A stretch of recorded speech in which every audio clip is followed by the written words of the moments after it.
Got a full house today. Nice to see you all. I assume it's only because you all miss me. I assume. There you go. All right. I do not have anything at the top, Julie, so we can go straight to your questions. Thanks, Josh. Welcome back. Thank you. The president, on his swing through Asia, was quite critical of his political opponents in terms of their criticism of his handling of the campaign against the Islamic State. Over the weekend, Leon Panetta, who obviously worked for the president, said that the resources being applied to the Islamic State mission have not been sufficient. Dianne Feinstein, a Democrat who's been quite supportive of the president, said something similar. What does the president make of the criticism coming from people who have either worked for him or been partners with him in Washington? Well, Julie, I haven't spoken to him about those specific comments that you've just cited. I think the one thing that I think there are two things, actually, that at least those two individuals are keenly aware of. The first is that both of them are aware of how challenging this particular problem is. When it comes to the situation in Syria, for years, this has been a difficult problem to work through. And there's no denying how significant that challenge has been as the United States and our coalition partners have worked through it. The second thing, and in some ways this is more important, each of them, to a person, is keenly aware of the priority that the president has placed on working through this problem in a way that advances our national security interests.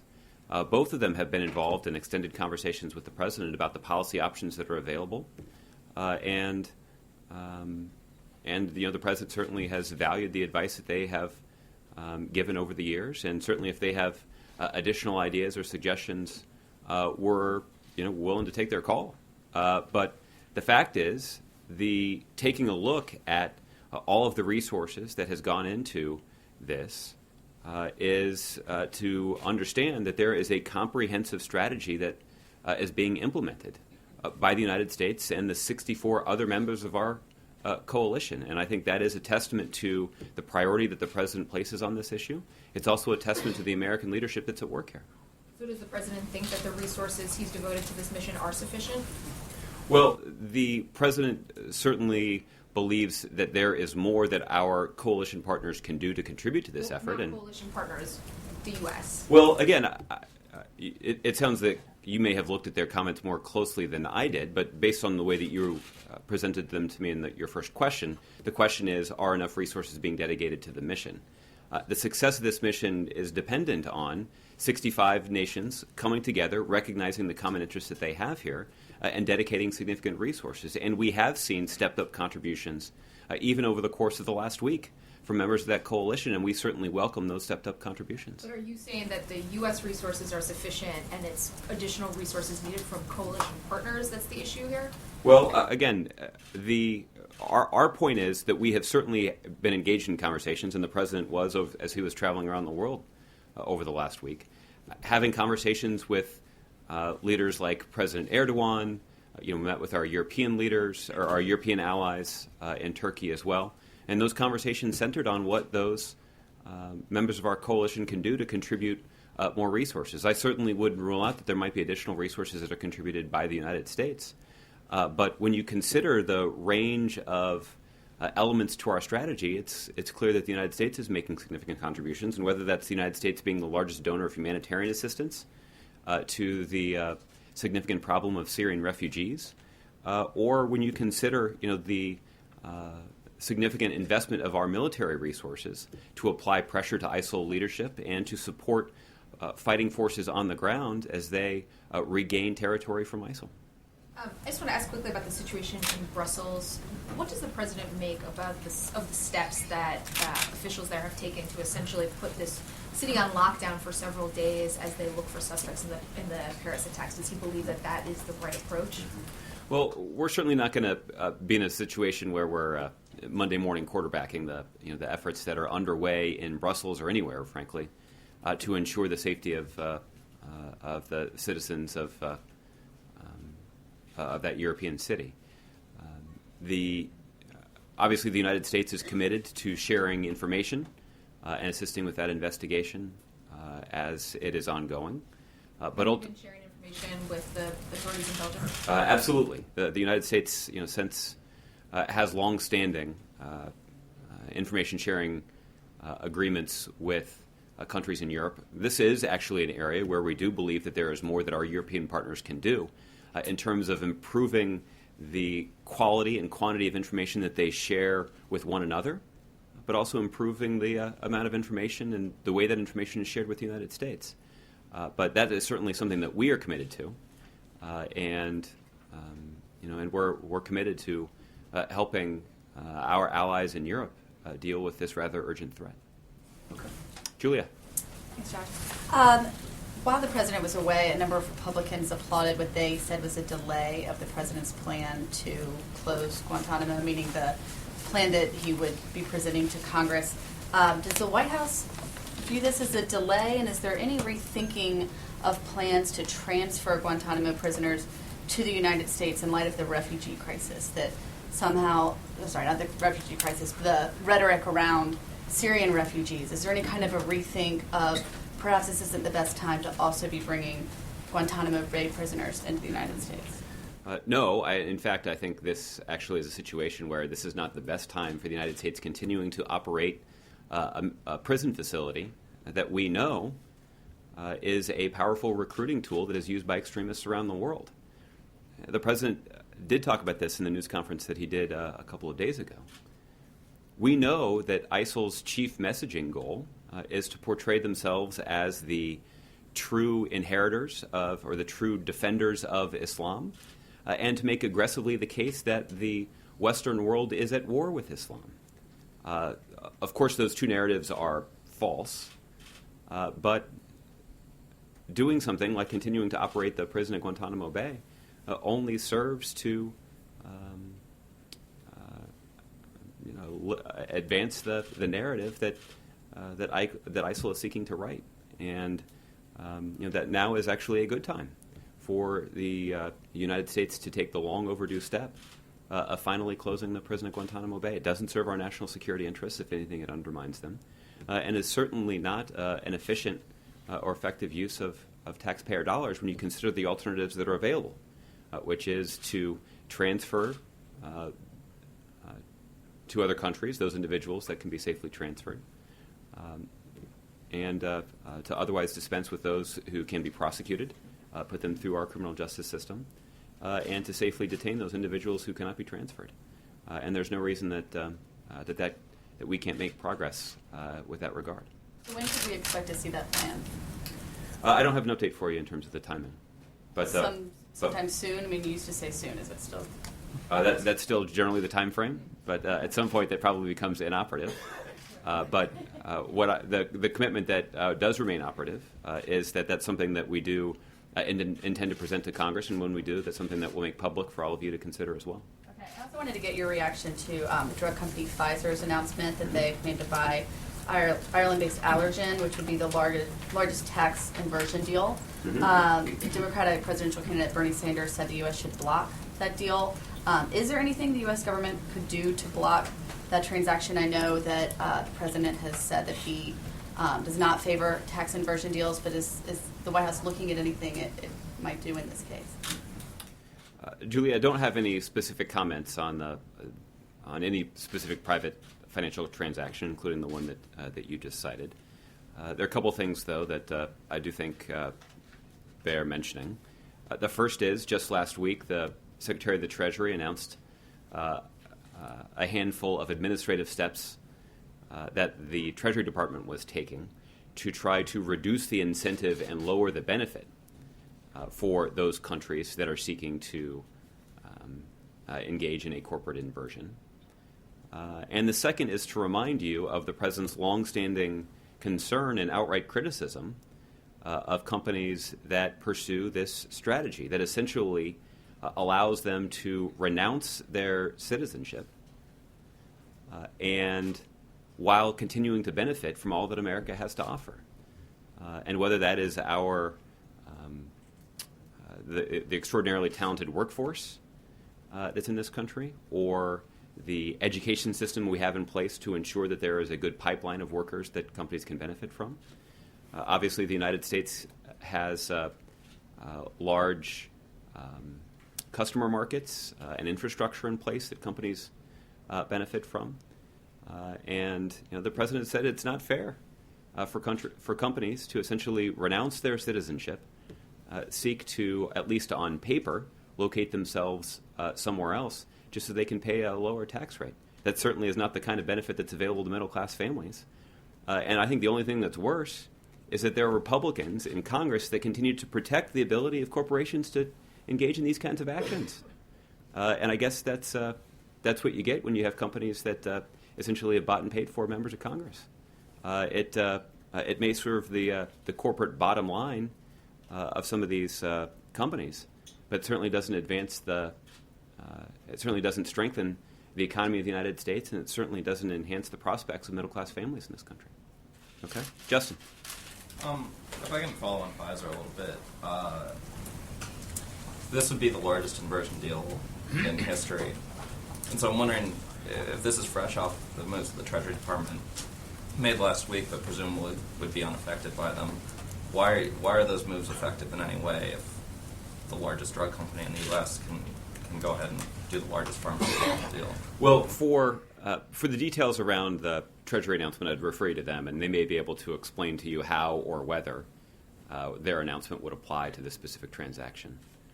The thing that the Treasury Department for more than a year has been announcing a series of administrative actions to, like I said, reduce the benefit associated with companies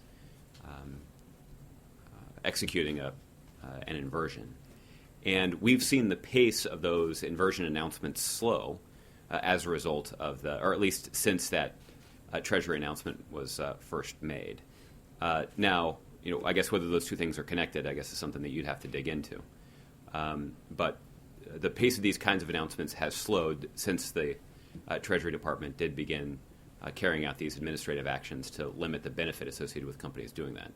The other thing I'll say is that all along we have acknowledged that the Treasury Department is rather limited in what they can do administratively, and that what is required is congressional action. And the President's budget has consistently laid out a specific proposal for closing this loophole that only benefits corporations and doesn't benefit middle-class families. And we continue to believe that that's something that Congress should act on. I think just about every Democrat agrees with the President that this should be a priority. Unfortunately, it's Republicans who are blocking any legislative action because they're more interested, it appears at least, in supporting wealthy corporate interests and not middle-class families. Pfizer says the deal would be good for America because it leads to more investment in medical research and keeps 40,000 people invested in the U.S. Do you guys agree with that characterization?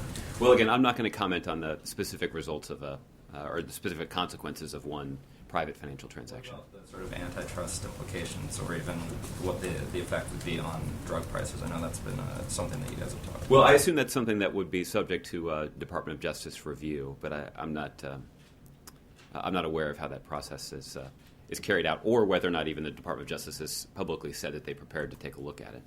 All right, and then one last one on something Secretary Kerry said last week. Okay.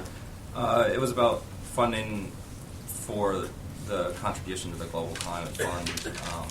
He said that the president, he was kind of trying to bolster support, reassure allies, and said of the upcoming appropriations process that the president is prepared to veto the budget because it isn't included in it. You can usually find some money. And so I'm wondering, to put a finer point on that, are you guys going to veto any budget appropriations that it's been floated would slash funding for the State Department that they'd use to make that payment?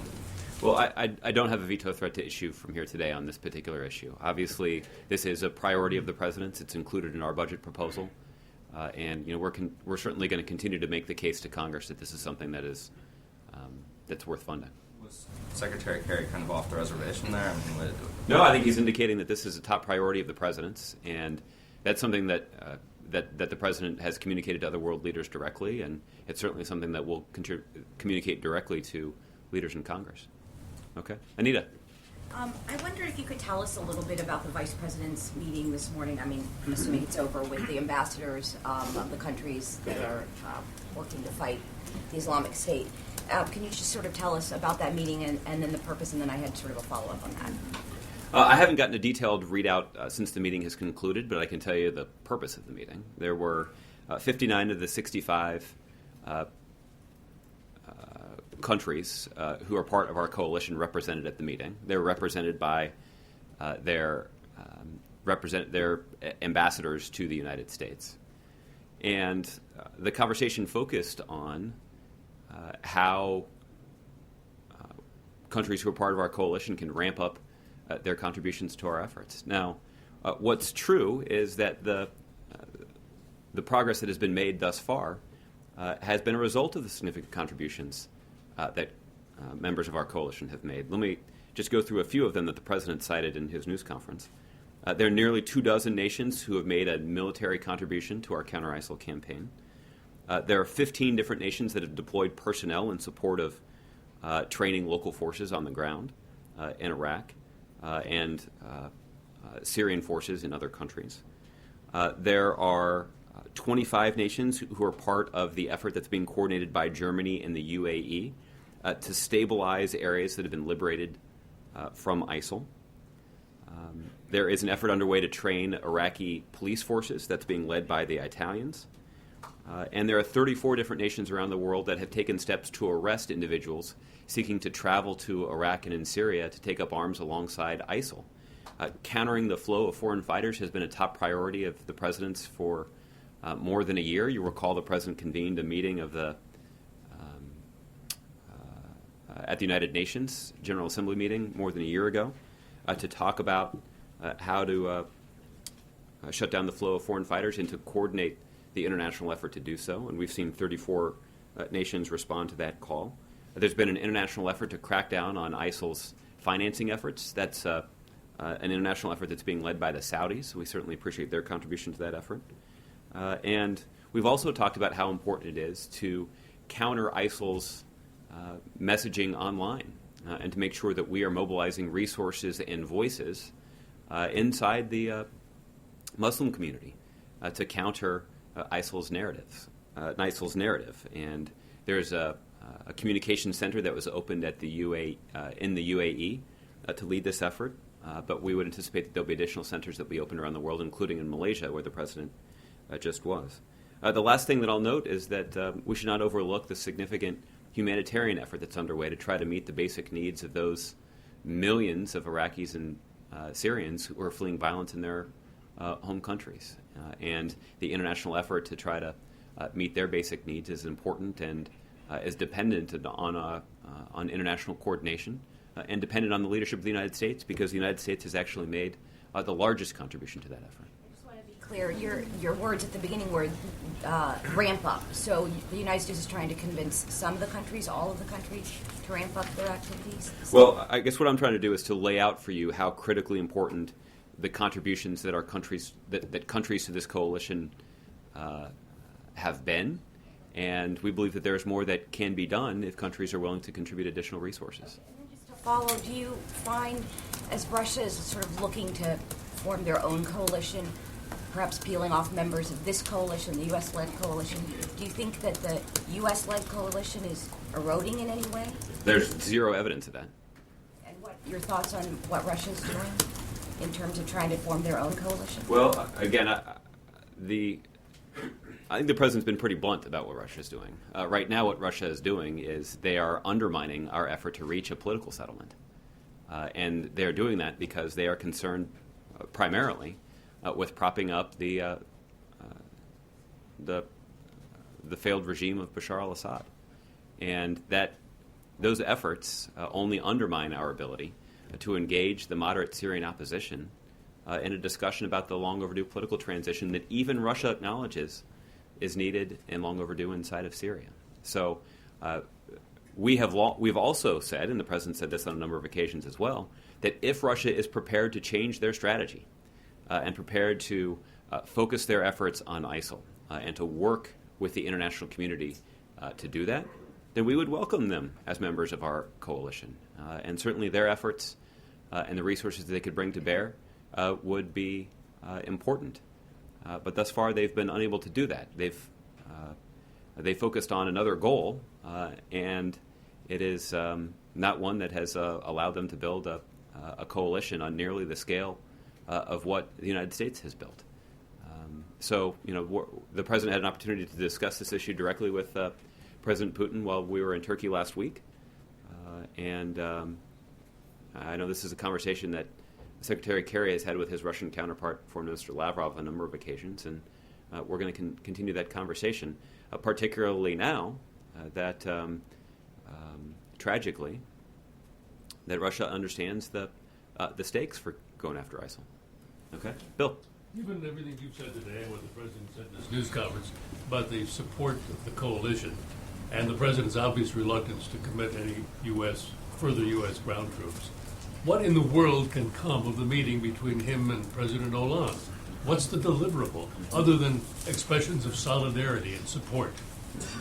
Well, I don't want to get ahead of the meeting, but I also wouldn't downplay the significance of additional expressions of solidarity and support. This is a time when the French people are grieving and knowing that that they can count on the most powerful country in the world to have their back as they determine what's necessary to strengthen homeland security in their own country, but also to take the fight to ISIL. I think that's will be a source of significant comfort to the French people. We've also seen the French, just in the last week, announce their willingness to ramp up their contributions. And we did see French military pilots carry out an additional round or two of airstrikes over Syria. And we certainly welcome that contribution. So I think there's plenty for the two leaders to talk about. And you'll have an opportunity to hear from them directly after they have their meeting, and you can get a better sense of what they discussed. You're talking about everybody else ramping up their contributions. You're not talking about the U.S. further ramping up its contribution. Mm-hmm. Well, Bill, we've been leading this coalition. So we formed the coalition. We continue to lead it. And I think, whether you look at the humanitarian assistance that we've provided or the contribution that the United States has made to the ongoing military campaign, our contribution has been significant. And the United States obviously has unique capabilities that we can bring to bear, and we have used them. Let me give you one example. I just mentioned the French airstrikes that were carried out over Syria last week, and that represented an escalation of their efforts. The airstrikes that they carried out were based on targets that were identified by the United States, based on intelligence that had been conducted by the United States. They were supported by mid-air refueling that was conducted by the United States. And they were backed by contingency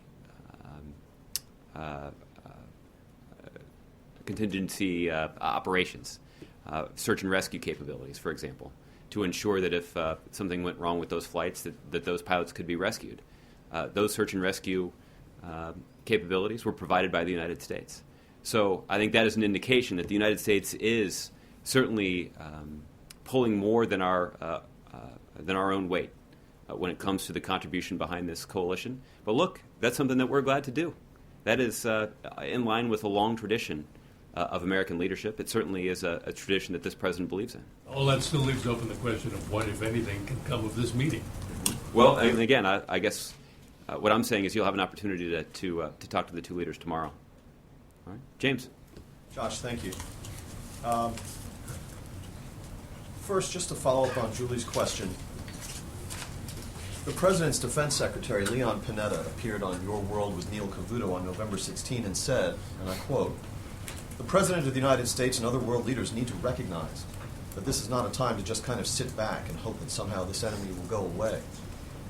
The President's other Defense Secretary, Robert Gates, appeared on Your World with Neil Cavuto 4 days later on November 20 and said, "We have all along underestimated ISIS, both in terms of how tough it will be to root them out in Syria and Iraq, but also their ability to extend beyond that area, to Europe and potentially also to the United States."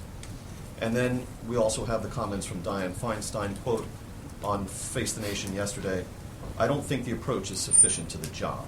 This has gone on too long now, and it has not gotten better, it's gotten worse." Do you acknowledge that the criticism of the President about underestimating ISIS, about prosecuting the effort with insufficient vigor, are coming from people who are not conservatives, Republicans, presidential candidates, or predictable opponents of the President? These are coming from the people who worked with him. Do you acknowledge that? Yeah. Well, I think Mr. Gates would probably describe himself as a conservative Republican. And I don't know if he was including the president when he was describing the we in the group of people who underestimated ISIL. I think the coalition mission that I described, in terms of the contributions that we're getting from 65 other nations, to apply significant pressure to ISIL, to carry out more than 8,000 airstrikes against them in Iraq and in Syria, to apply pressure to their leadership, including taking out a range of ISIL leaders, our efforts to constrict their financing, the wide-ranging integrated effort to degrade and ultimately destroy ISIL, I think, is a testament to how seriously the president takes this challenge. You defended the effort. I just want to be clear that you understand that the criticism of this effort is extending beyond the usual precincts, correct? To include people that work for this president. To include people in Washington, D.C., and they're certainly entitled to their opinion. I don't think that either of those individuals would deny the seriousness with which the president has taken this issue or the complexity of arriving at a solution that is consistent with our national security interests. In his remarks in Kuala Lumpur, President Obama said, and I quote, "Destroying ISIL is not only a realistic goal, we're going to get it done." Am I safe in inferring that, in telling us we're going to get it done, the president was not abandoning his past practice, wherein he has always told us that this is going to be an effort that extends beyond his term? He isn't saying when he tells us we're going to get it done that he's going to get it done. He was expressing his resolute confidence that the United States and our 65 coalition partners will succeed in degrading and ultimately destroying ISIL. But not before he leaves office. No, the president was clear that the length of time that this is likely to take will require a substantial commitment, both on the part of the United States but also on the part of the world. Has the United States' participation in the military piece of this, our operational tempo, increased in any discernible way since Paris? Well, the Department of Defense can give you sort of the latest accounting of the military operations that have been conducted in Iraq and in Syria over the last week or so. I would expect that for the reasons that I described to Bill, the stepped-up contributions of some of our partners in terms of the strikes that they have taken probably has required the United States to expend some additional effort to support their strikes.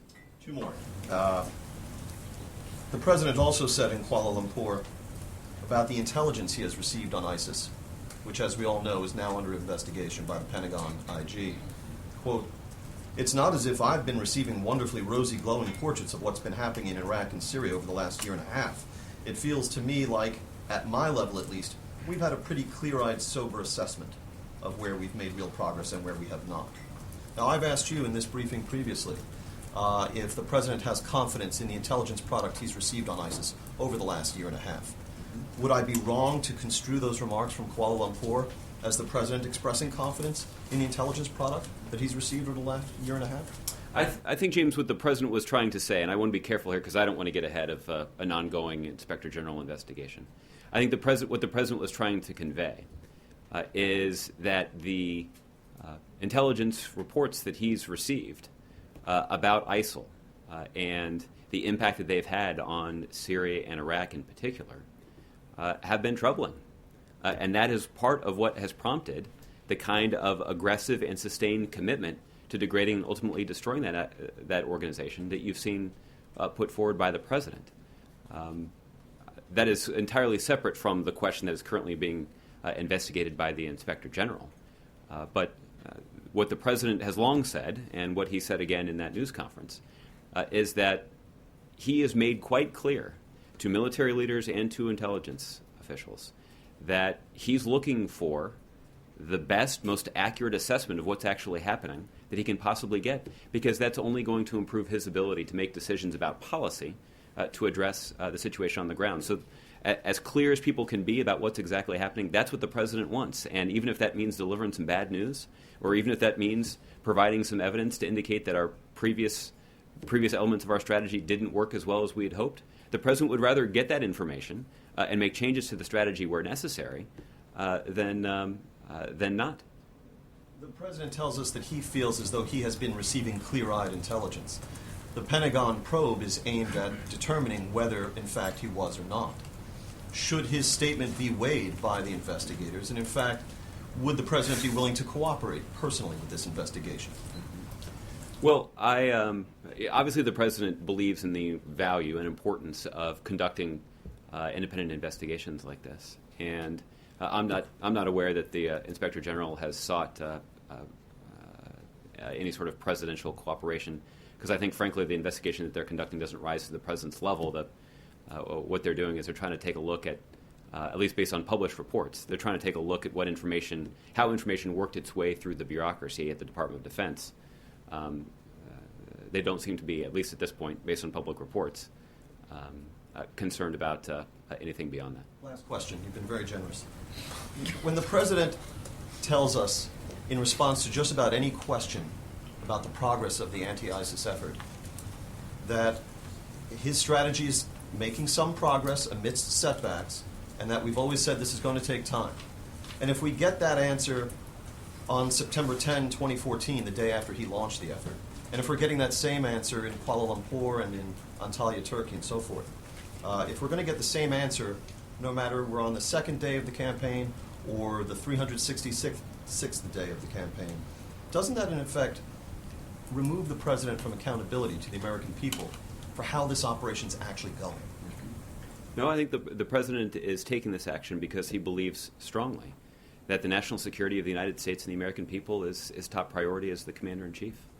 And that's precisely why this operation why the strategy has been implemented and why that it's and the way that it's been carried out. The focus has been on degrading and ultimately destroying ISIL, and we would do that by applying significant military pressure to prevent them from establishing a safe haven inside of Syria and Iraq.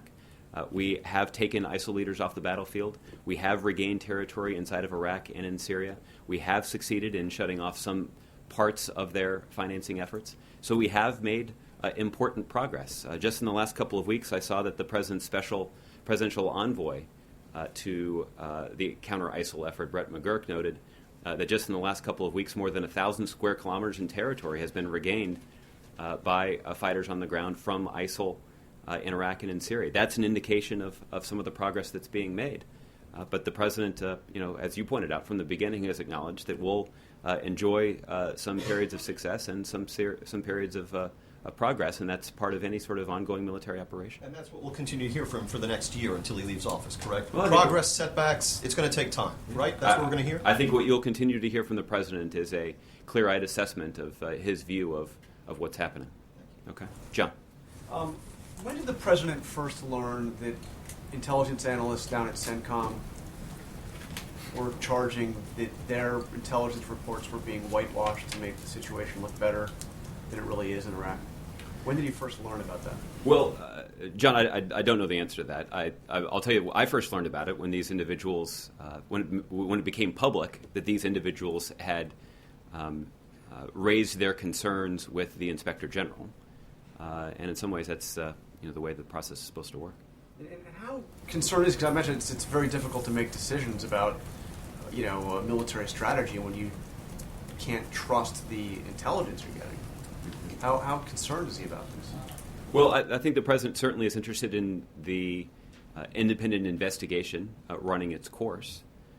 But I think the president does. I mean, as the president said yesterday, the president does have a lot of confidence in the individuals who are responsible for presenting intelligence information to him, primarily because he's given them very specific instruction about his desire to get the best possible sense of what's actually happening on the ground, even if it means coming to the president with some bad news. And the president also acknowledged that there's this area where people might have, that based on the facts that are on the ground, reach differing conclusions based on their own analysis of the situation. That's entirely appropriate. We want people with different points of view to be considering the facts and presenting their analysis to the president, and that there is a mechanism for ensuring that differing views are incorporated into the intelligence material that's presented to the president, and the president certainly encourages those differing points of view from being represented in the materials that he's presented. Has he noticed a more realistic or pessimistic assessment coming from the CIA and other intelligence agencies than what he's seen come up through the military? It'd be hard for me to offer that assessment to you, John, just based on based on the amount of intelligence that I see is much less than the amount of intelligence the president sees. So it's difficult to answer that question. I'm not aware that anybody has expressed a tangible change in the intelligence that's being presented to the President of the United States that doesn't reflect the kinds of changes that we're actually seeing on the ground. I mean, that's what's hard about this, is it's hard to sort of control for. Would he say that there has been, to a degree, an intelligence failure with the rise of ISIS? I mean, it caught so many people by surprise. It seems to have clearly caught the president by surprise, that the rapidity with which ISIS swept into Iraq and took over this such a large area. Well, I think, John, I think the one area where there has been some surprise expressed was in, frankly, the weakness of the Iraqi security forces, who were responsible for protecting the nation of Iraq from the ISIL advance. And I think there was surprise expressed that those forces retreated so rapidly in the face of ISIL fighters, in the face of that ISIL challenge. But for more detailed assessment of what the intelligence looked like prior to ISIL making those significant advances, you probably have to ask somebody in the IC. Can I ask you about something else John Kerry said? Sure. He was commenting on the attacks in Paris and comparing them with the Charlie Hebdo attack, saying that there was a sort of particularized focus of perhaps even legitimacy in terms of, well, not legitimacy, but a rationale. You could attach yourself to somehow and say, okay, they're angry because of this and that. What do you make of the Secretary of State suggesting, first, that there could have been legitimacy to the attack on Charlie Hebdo, or at the very least a rationale to those attacks, and saying that somehow those were more understandable than what happened in this latest Paris attack? Well, John, in the aftermath, you'll recall, of that specific attack, we made quite clear from this podium that there is no justification for an act of violence like the attack that we saw carried out by against the editors at Charlie Hebdo. And I feel confident in telling you that the Secretary of State strongly believes that sentiment. He certainly doesn't believe there's any justification for the kind of violence we've seen perpetrated by terrorists, either against people at Charlie Hebdo or the kind of or the citizens of France in this most latest incident. Suggesting that there was a legitimacy or a rationale? Well, I think that he said the word legitimacy and then said that, well, he said, not legitimacy, but rationale. Yeah. Again, I think you have to ask him about that. Okay. April. Josh, I have a couple of questions I want to ask you on a couple of different subjects. First, I want to ask you about this issue of surveillance of the mosques, and certain mosques in this country that Donald Trump keeps reiterating. And he started it before the Paris attacks. What does this White House feel about that?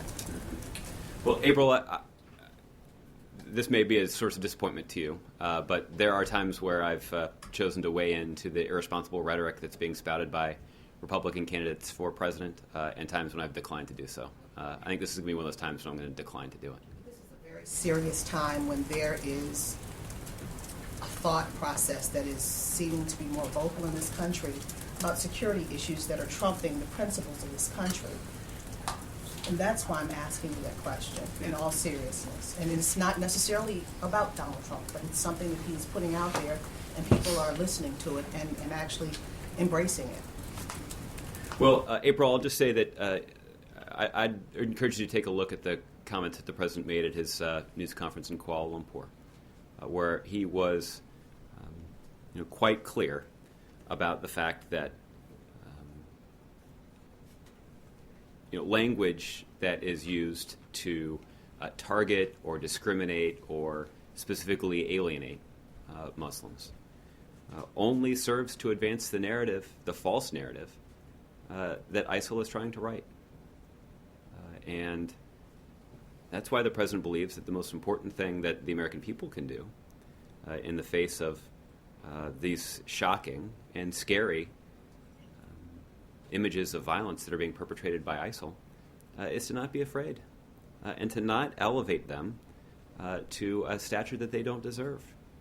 The fact is, we shouldn't buy into the fantasy that they're seeking to perpetuate, that what they're doing is important. In fact, what we should do is we should actually redouble our efforts to make sure that we're standing up for the values and principles and institutions that we cherish in this country. That's the kind of response that the president would like to see from the American people. And the truth is, that's exactly the kind of response that we saw from the American people in the aftermath of the Boston bombing from a couple of years ago.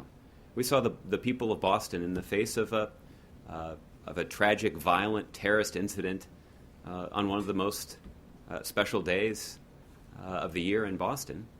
We saw the people of Boston respond in the spirit of Boston Strong, and days later they showed up at Fenway Park for a baseball game to sing the national anthem. And a year later, they had a huge showing to watch another running of the Boston Marathon. And that really captures the spirit and resilience of the American people. And seeing the courage that has been on display by those who survived the attack, they are an example of a powerful example of the American spirit, and that should serve, frankly, as an inspiration to the American people, even in the face of these violent acts that ISIL has perpetrated on another Western city. And along that line, last week I talked to former Virginia Governor Doug Wilder, who was asked about the fact that security is being pit against the principles of this country when it comes to immigrants and immigration, talking about the refugee issue of the Syrian refugees coming here.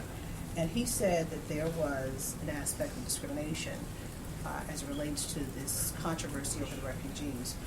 Does this White House feel the same about that? Well, certainly there are some individuals who suggested that there should be a religious test imposed on our refugee program, and I think that would be a discriminatory practice that is inconsistent with the values that we have cherished since the forming of this country. So I guess from that standpoint, he's got a point to make. One last thing. Going back to Donald Trump, he basically told someone, an activist for the Black Lives Matter movement, to get out and get out of his rally, and he was roughed up. This White House has had members of grassroots organizations, to include members of Black Lives Matter, at the table to talk to them about issues going on. Is this now the time where candidates should talk to people, hear what they have to say, or is it the right thing to do to say, get out? Well, this is not a departure from Mr. Trump's habits. He's previously had reporters who were asking him tough questions removed from the room. So the fact that he might condone violence against a protester is not particularly surprising to me. It's certainly not an approach that I would agree with, but he's running his own campaign, and that's what he should do. Okay. Mark? Yeah, Josh, back to the Hollande meeting tomorrow. To what extent is it going to cover, the two leaders going to cover the situation, the security preparations in Paris for the upcoming meeting with all these world leaders coming in, or is that a non-issue? Anytime you're going to have that many world leaders in one place, security is obviously going to be an issue. And I don't know how much of the meeting it will take up, but I anticipate that the ongoing security situation in the French capital will be a subject of some discussion, both in the days ahead, but also in terms of the preparation that's underway to host leaders from around the world. And I think the president was quite resolute in his comments yesterday about how important it is for the world to send a clear message that even in the face of this terrible violence, that the business of the world and the business of saving the planet is going to move forward. Was there ever any consideration given here to the president not going to this meeting? Not that I'm aware of.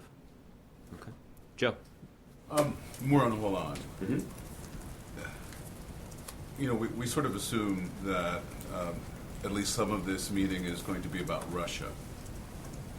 My question to you, just to sort of start off, is does the administration see Hollande here as sort of a mediation between the United States and Russia, especially given the fact that he's going off to meet with Putin afterwards? Mm-hmm. Well, I think you'd have to talk to President Hollande about what he plans to say to President Putin.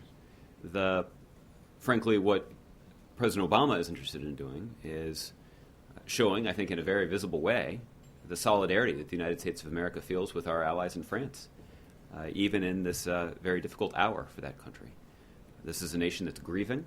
This is a nation that's concerned about the security situation inside their country, and they can and should take a lot of solace in knowing that the most powerful country in the world has their back and is standing with them in this difficult time. And that will certainly be an important part of tomorrow's meeting.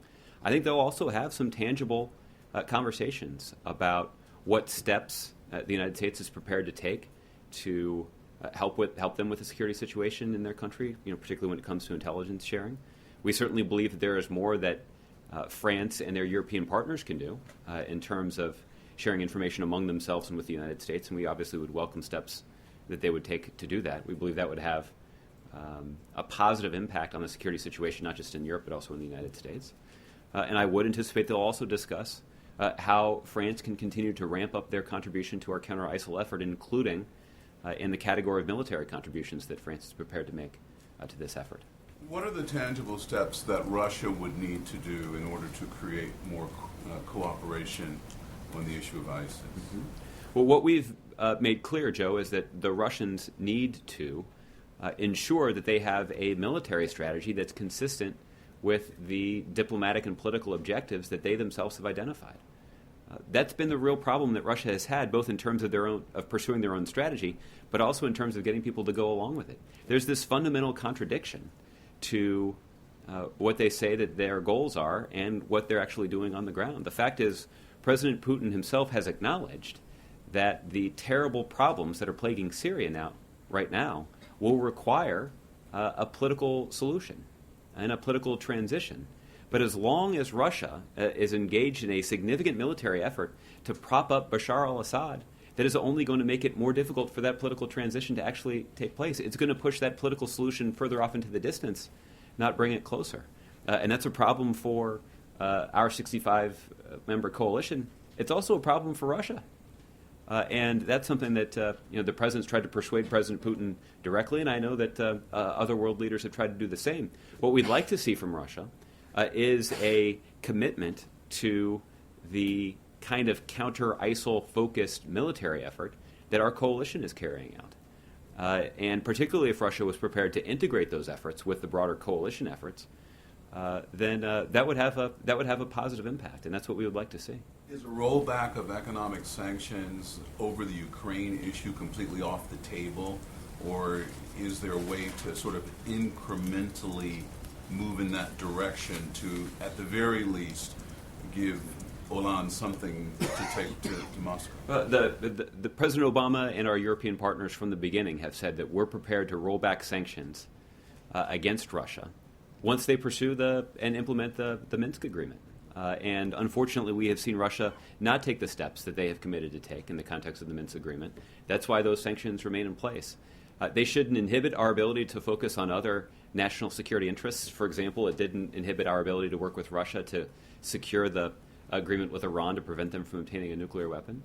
But I do not envision a scenario in which sanctions relief is offered to Russia in exchange for greater contributions to ISIL. Russia already has a significant incentive to step up their efforts against ISIL. That's what we'd like to see. But the kind of sanctions relief that we know that Russia would like to get is something that they'll get once they begin keeping their commitments that were made in the context of the Minsk agreement.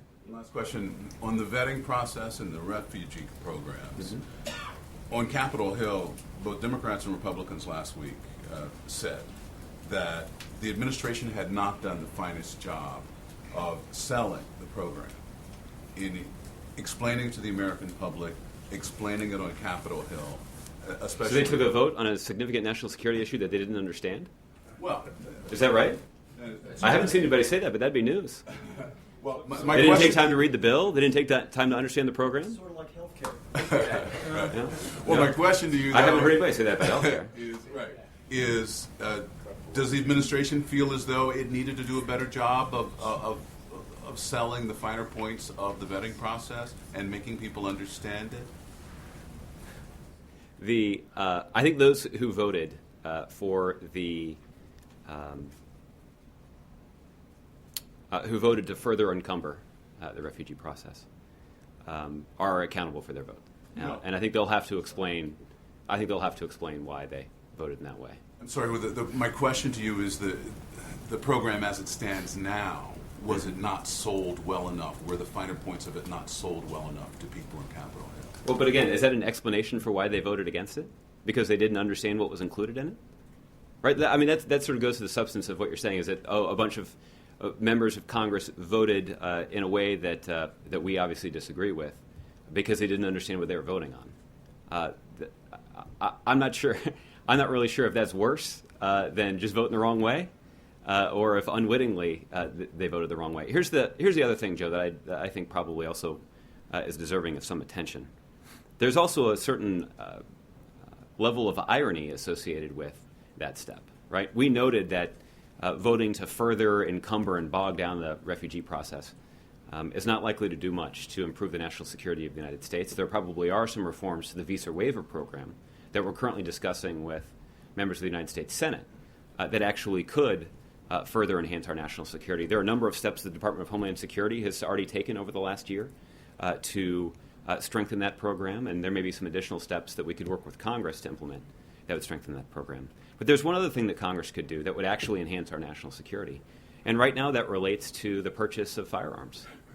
Right now there's not a law on the books that prevents an individual who is already in the United States and that we already know is suspected of having links to terrorism that allows them to go and purchase a weapon. This is particularly ironic because the concerns that were expressed by members of Congress, some members of Congress, was about individuals who are not in the United States and will be subjected to a process of spending 2 years convincing national security officials that they don't have links to terrorism. They will only enter the United States when they have persuaded those national security professionals sufficiently that they don't have links to terrorism.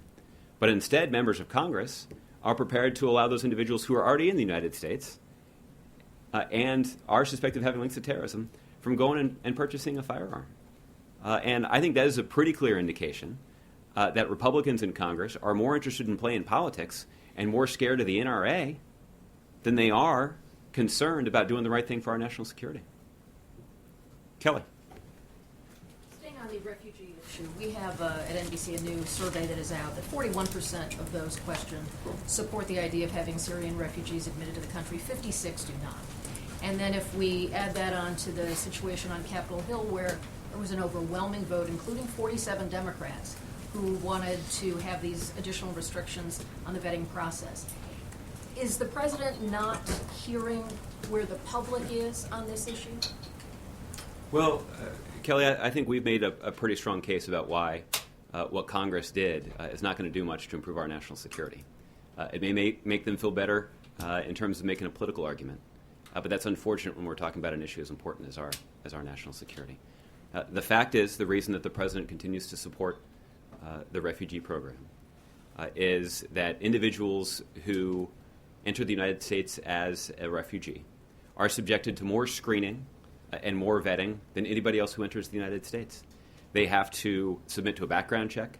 They have to submit to an in-person interview. They have biometric and biographical information that's collected and then run through a wide range of databases that are maintained by international criminal organizations or international law enforcement organizations, the Department of Homeland Security, the intelligence community, the Department of Defense. And only then are they given the opportunity to enter the United States.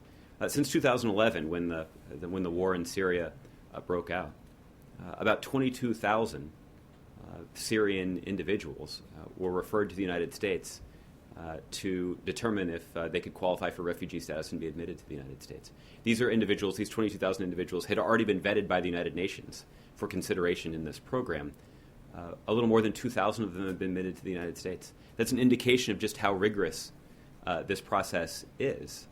And it's why further encumbering that process with even more bureaucracy may be effective as a piece of political rhetoric, but it's not going to do anything to improve the national security of the United States. Again, if Congress were actually interested in doing that, they'd pass a law that would prevent somebody who's on the terror watch list from being able to buy a gun. That's what Congress could do. And as people are sitting around the Thanksgiving table talking about these issues, as they should, and as I'm sure they will all across the country, I hope that's a question that will be raised and asked by members around the table. That if we're going to have a serious discussion in this country about national security, Let's talk about some pretty obvious things that Congress can do. And one obvious thing that Congress can do is pass a law that prevents somebody who's on the terror watch list from being able to buy a weapon. There's no reason. I'm not sure why that's even controversial. I'm not sure why it hasn't been done so far. I suspect, however, that has a lot to do with the fear that Republicans have of the NRA. Do you think it's fear on the part of those Democrats, though, who also sided with Republicans in voting that way last week? Maybe. It's unfortunate. For tomorrow's meeting, is there any concern that if President Obama does not have some specific, you did mention tangible, but something specific to offer the French president, that when he does then go on to Russia, is it possible that Vladimir Putin will see that as an opportunity to try to outdo President Obama in close proximity, judging sort of these two meetings almost side by side? Yeah. When you consider the substantial coalition that the United States has built and led, and the substantial contribution that we have made to the variety of lines of effort, it will require a remarkable commitment from Russia to try to match our efforts. But if that's what they want to do, if Russia is prepared to commit the kinds of resources that the United States has in a way that's integrated with the international community to defeating ISIL, we'd welcome that contribution. Look, there's no reason this has to be a competition. We're happy to have their contribution be added to the list. And if it's as sizable as the contribution that the United States has made, we surely would welcome it. Okay? Nadia. Two quick questions. Do you have any confirmation that Qasem Soleimani, the head of the Quds Force, was wounded in Aleppo? Do you have any information on that? I've seen some sporadic reports about this, but I'm not able to confirm them at all. Just to follow up on April's question, Mr. Trump also didn't rule out that Muslim Americans should carry identification cards, and didn't rule out also that they can be entered into a special database. Considering that the president has many Muslim members serving in his cabinet and in the administration, and there are many Muslim Americans who are serving in the armed forces and dying for this country, we don't think that you should address them directly, talking to Muslim Americans. Well, I certainly. Well, let me just start, Nadia, by saying that Mr. Trump and other Republicans on the campaign trail have said a number of outrageous things. And to not criticize them directly for doing so is not to condone that kind of rhetoric. Certainly I don't. But I think the president spoke quite eloquently about how important it is for this country to, even in the face of this terrible violence that we saw perpetrated on the people of Paris, that even in the face of those shocking images, that our response should not be to walk away from our values. In fact, it's a reason to redouble our efforts to fight for our values. And the president is confident that that represents the character of America. And that certainly has been the kind of reaction that we've seen from the vast majority of Americans. And that is the kind of reaction that represents the way that millions of Americans who are Muslim live their lives. It certainly is a testament to the values of the American people, including American Muslims. And that's important because, as I mentioned earlier, it undermines the narrative that ISIL is seeking to advance. The fact is that there are millions of Muslims in this country who practice their religion freely. And they raise their kids, they send them to schools, they are able to live the American dream because of the opportunity that they're given in this country. And fighting for their continued ability to do that and to not be discriminated against just because of the way they worship God is consistent with the values of this country and important to our strategy to degrade and ultimately destroy ISIL. Pam. Josh, with the climate conference coming up, is the president optimistic about getting a comprehensive deal that will be significant, verifiable, and really carry through into the future to adequately address climate change? Well, Pam, the president is certainly optimistic based on the significant commitments we've already seen. 90% of the countries who emit carbon, or at least I should say that differently. The President's optimistic based on the significant contributions and commitments we've seen that have been made by countries around the world. These countries account for about 90% of the carbon that's emitted around the world. And that represents a substantial starting point for negotiations that could yield an important agreement. But ultimately what we want to see is we want to see the kind of agreement that is both ambitious but also verifiable. These will be discussions in Paris that will take place that I'm sure will have lots of ups and downs, and there will be periods over the course of that 10 or 12-day conference where I'll be standing here answering questions about the talks being poised to fail, and those will be fun days. I'm sure you all will enjoy them as much as I will. But I think everybody who's participating in the conference understands that the stakes are high. That certainly was true of all of the conversations that the President has had over the last week with leaders of countries large and small who represent or who understand that the time for action is now. And there is an opportunity for the world to do something important to fight climate change and to reduce carbon pollution in a way that has positive consequences for the health of our kids and for our economy, because we know that the kinds of investments that the United States has already made in clean and renewable energy are likely to become more valuable as other countries follow through on their commitment to consider alternative sources of energy. And on a different subject, Secretary Kerry said that they're looking for ideas, military, counterterrorism, and diplomatic ideas that would help defeat ISIS faster. Is that a sign that the President might be willing to change his strategy, or is he referring to other members of the coalition and what they could do? Pam, what we've always said is that the President is prepared to intensify our efforts in those areas where we know our strategy is showing signs of progress. And whether that is providing additional equipment and reinforcements to those local forces on the ground that are making progress against ISIL, or intensifying our air campaign in the same way that the French have committed to do, or redoubling our efforts around a diplomatic effort. This has always been the way that we have approached this issue, which is to try to intensify our focus on those areas where our strategy is showing progress, and acknowledge those areas that aren't working as well as we had hoped. We will have even more confidence in our strategy as more resources are mobilized by our coalition partners. That was the subject of extensive discussion in a number of the President's conversations over the last week. And I'm confident that will be the case in the weeks ahead. Okay. Thanks, Josh. Olivier. Thanks, Josh. At the UN this year, the President talked about the dangers of leaving a vacuum in a country after removing an authoritarian leader. Obviously, talking about Libya. Does this administration currently have a plan for the post-Assad?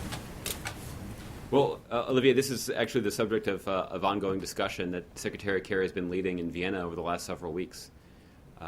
What is clear is that President Assad has lost legitimacy to lead that country. The vast majority of the citizens of that country no longer have confidence in his ability to keep the country together and to lead them in a direction that they support. In large part, that's because the President Assad has used the military of that country to attack his own people. That certainly would be one way to undermine confidence in your leadership. And that's why the President has been pretty blunt about the fact that it's not just that President Assad's actions are morally repugnant. He's attacked innocent civilians. But it's also that as a practical matter, he's lost the support of the people. And so he can't lead that country. And so the nature of the ongoing discussions in Vienna over the last several weeks has been to figure out how to put in place the milestones for a political transition. And what they have essentially said is that the countries with a stake in this have essentially agreed to support a strategy that would bring parties together no later than January 1st to begin those discussions. That would also, what would also take place simultaneously is a as a ceasefire. And hopefully that would lay the groundwork for negotiations and eventually a vote. And look, the president has acknowledged, and we've said this many occasions, and I don't know if I've said it yet today, the United States, despite our significant military commitment, will not succeed in imposing a military solution on the situation in Syria. No matter how substantial the military contributions are from the United States and our coalition partners, it's not a military solution that's going to succeed here. It's a diplomatic and political one. Our military strategy is predicated on taking out ISIL leaders and preventing them from establishing a safe haven. But if we're going to address the root cause of the problems inside of Syria, it's going to require a political transition. And that's difficult work when you consider all of the different interests that are at stake here. That's why there are some 22 countries that are around the negotiating table, including countries with rather diverse interests like Saudi Arabia and Iran. But yet it's because of the leadership of the United States, and Secretary Kerry deserves a lot of credit for this, that we've succeeded in getting everybody in the same room to begin having these conversations.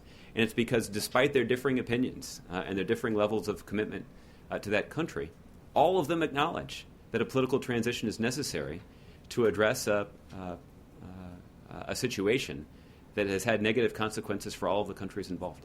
And then the American envoy to the OPCW, the organization in charge of overseeing the destruction of chemical weapons, the American envoy today said that the use of chemical weapons in the Syrian conflict is, quote, becoming routine.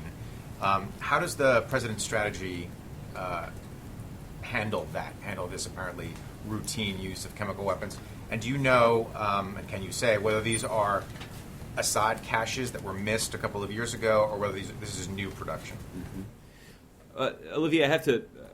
I didn't see the comments of our OPCW representative, so I may have to get back to you on this thing. I mean, I think the one thing that is true is that there were, I believe, hundreds of tons of chemical weapons that were in President Assad's stockpile that were effectively identified, removed, and destroyed by the United States working closely with Russia.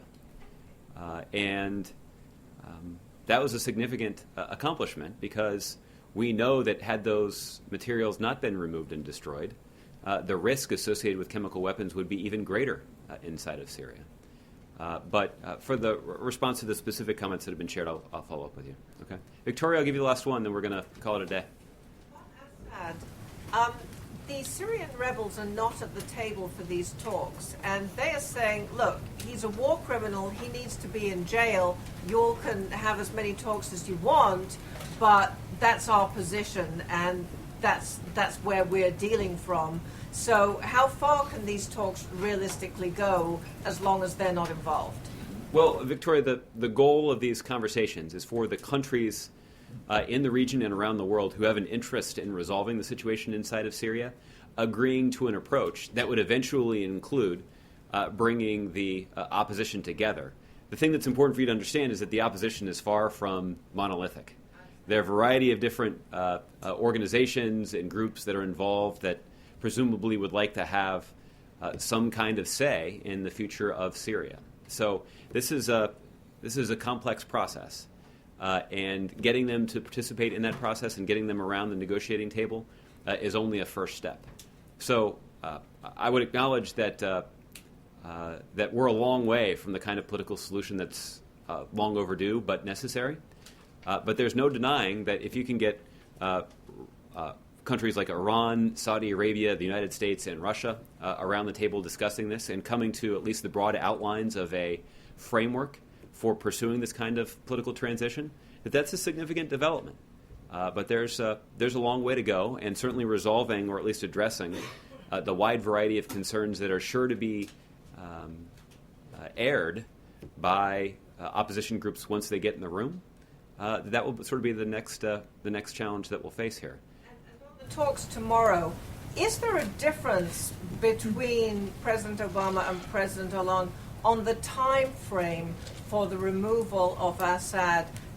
It seems that Hollande may be more pragmatic as to when Assad needs to go. I sense more urgency from you. Mm-hmm. Well, again, maybe you'll have an opportunity to hear more directly from President Hollande about his views on this. I think we've been quite clear that this political transition is going to need to end with President Assad leaving power. And again, that's not just because we've got significant moral concerns about the way that he's led that country, and basically more specifically by the way that he's attacked innocent civilians in that country, but just as a practical matter, he's not able to lead the country. The vast majority of the citizens of that country don't support him and have been victims of his attacks. So we're going to need to see a political transition in place to resolve the political problems that are plaguing that country. And I think, look, despite the wide variety of opinions that are represented in that room in Vienna, I think everybody's come to terms with that fact. Okay. Thanks, everybody. Have a good Monday. The president will be doing a news conference with President Hollande tomorrow after their bilateral meeting. That'll be in the late morning tomorrow, last I heard.